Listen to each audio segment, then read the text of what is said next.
Hello, everybody. Welcome to another rapid martial arts review. And today we're going to be taking a look at Rush Hour 2, a 2001 sequel to the first film. It's another action comedy directed by Brett Ratner and starring Jackie Chan and Chris Tucker once again. This time, it takes place a couple days after the first film ended, in which they are now in Hong Kong for a semi-vacation leisure trip.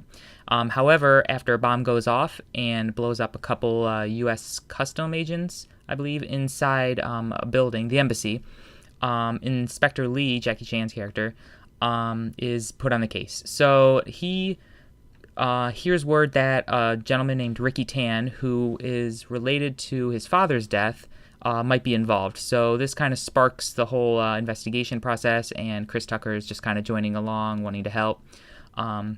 At first, it's kind of like what happened with the first film, except now the roles are switched. So Jackie Chan is now like leading, whereas in the previous film, Chris Tucker was leading, which is kind of nice. So they meet up with Ricky Tan at a spa area, and we get our first cool fight involving a bunch of, Chinamen in bathrobes fighting our duo, which is very nice. And basically, they get thrown out. They get capped. They beat the initial group, but then there's more guys, and they get not kidnapped, but they get their clothes taken away and thrown out on the highway. So anyway, they retreat in shame. Later, they go back out to try and find Ricky Tan again. Chris Tucker's character kind of gets mixed up with another female agent who we don't know if is bad or good. I can't remember her name, but it's not important. Anyway, so they basically meet her, and they also get on a boat of a rich, famous oh my god, sorry, tickling my throat, of a famous white guy. And basically they find Ricky Tan again. This time he gets shot by one of his second-in-commands, who Jackie Chan thinks that he was kind of innocent then because he got killed. But then there's a whole mix-up, and they think Jackie Chan was involved, so then they want him off the case, and it involves the Secret Service. So then they meet up with Carter again.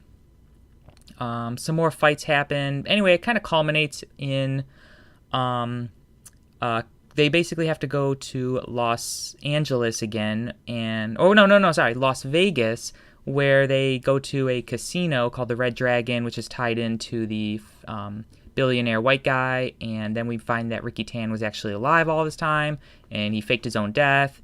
And they have this huge fight in the Vegas room, which was pretty cool. And then it kind of ends in the building with some explosives and the bad guy ultimately just falling off the building again, just like he did in the previous film.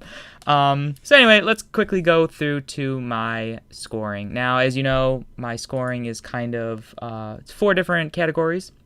The first one is story. So I believe the story was kind of on par with the first film. A lot of things they did better, but some of it was the same. So I'm still rating it a 7, which is above average anyway. The story I felt was a little better than the first film, but not by much. The jokes were all there. The characters were all there. I like the new characters. I like the old characters. I like that it referenced things kind of backwards from what the first film was. So I kind of rated a 7. The music was also a 7.